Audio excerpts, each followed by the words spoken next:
Welcome back, everybody. So good to see you. Just want to give you a big shout out. Gwen and I really appreciate you guys. All the love you show, the full community, everybody out there. Thank you so much for supporting us and believing in us and just being along for this ride. So today we got an exciting one. I'm going to dive into top tips learning how to efoil. And this is kind of, I kind of broke it down into ways I've seen over the years that I think really could assist in somebody to just make it really easy and safe and kind of expedite the process, not to mention a couple awesome little points in here for anybody that does efoil.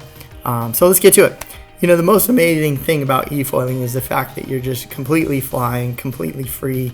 There's no noise. You can explore, you can see things, you can take family members, share.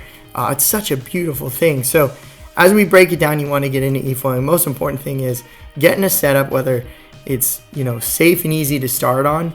Lefoils has this incredible attachment called the Blowfish, which I highly recommend for just learning in general. But first things first, spending some time just on land, going through the process of laying down knees and standing on a makeshift, you know, towel or board to understand your motion on how I stand up. Because in efoiling, the most important thing is keeping your weight forward so that you don't have that board fly up in the very beginning. So learning how to stand up without being too far back will really help you in the safety, in the learning curve, and help really, you know, speed up that process. A key important tip that I'd highly remind you is when you get into the water and you have your efoil in there, you know, when you climb up on it or you're, you know, around it and you're swimming around it, just make sure you don't kick the wings underneath. It's something that's like never really talked about, but does happen. A lot of people just kick the wing or bump into it and they're sharp and they can cut you.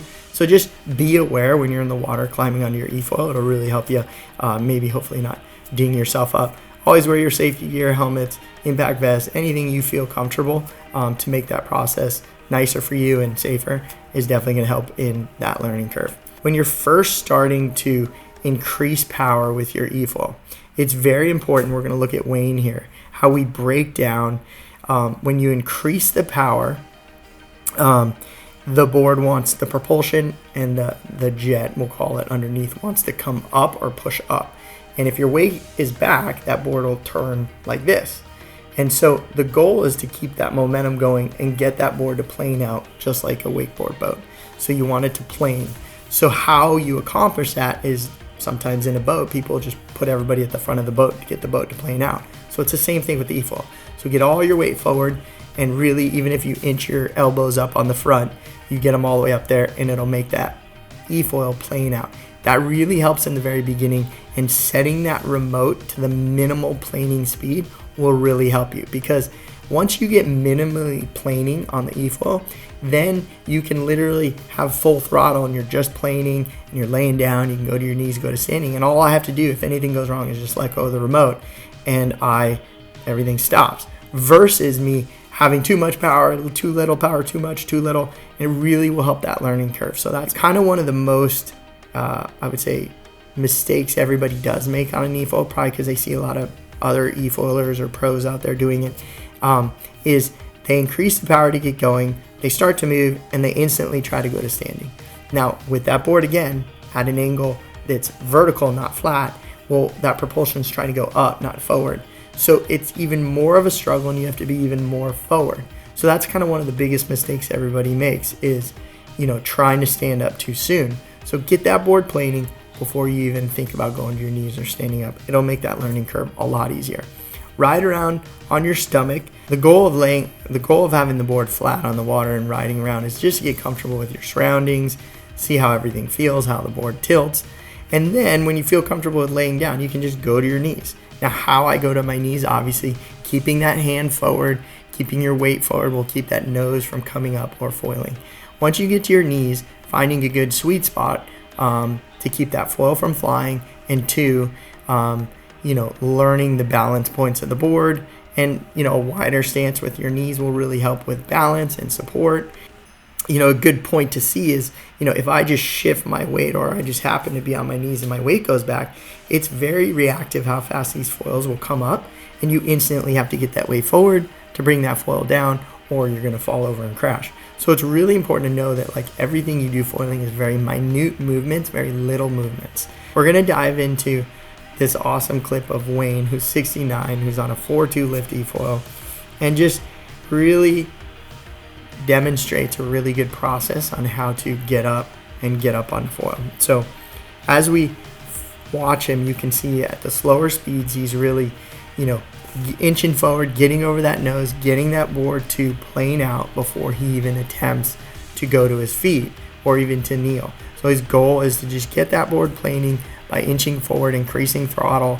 And once that board starts to plane out, then he can slowly twist his body. And you can notice here he twists. He brings both legs up from the back. All his weight is forward. He twists his body to the side, which helps him get into that position. But the most important part, people, here is as you look at Wayne right here, even with the board kind of hovering and wanting to come off the water, his weight is over that front, keeping that nose down, and he's just slowly waiting for the process until he's comfortable, and then he's going to go up to the standing position. And it's important to be patient. Everybody that wants to just jump standing quick is likely going to fall. So take your time. There's no rush. Keep your weight forward and slowly come to the top. And we're going to look at Kelly right here. So Kelly's just keeping her weight forward, really nice and clean, lifting her front foot underneath her. She's going to turn her foot just a hair to be sideways, more like surfing, versus her front foot straight. It's off to the side. And she's keeping her weight forward, and everything happens slowly, and that gets to your feet. Just know that you don't need to rush it. Take your time. Your safety's forward, and just go really slow with it. And I think you'll be pleasantly surprised. It really helps to have flat water, really helps to have calm conditions, and just take your time. The next step, once you get to your feet, as we watch Kelly here, keep your nose down, just ride around with the board on the water, get comfortable with that, get comfortable with how it all feels. The next step is the most minimal movements possible, and that would just be shifting your hips forward and back, make the board do tiny, tiny touch and goes. Just to recap, most important points would be spend some time on land, get your throttle control, or always get your board up to planing before you go into doing anything. Take your time on your get up and shift your body a little sideways as you get up versus being really straight. You're really tippy when you're straight. And then lastly, I would say take your time and minimal movements on your touch and goes. There's no need to be super high in the very beginning. And you can even ride that board around just not on foil and really get comfortable with it. It's really going to help your learning process. And then that added tip, the blowfish, is absolutely spectacular. I recommend it for all. Thank you guys so much for watching. Hopefully this helps you on your efoil journey. And lots more videos. We have tons more efoil videos on the actual how-to breakdowns. Feel free to take a look at the link in the description. We have a lot of videos out there. So hopefully this helps you. On that note, thank you so much, and we'll see you next week.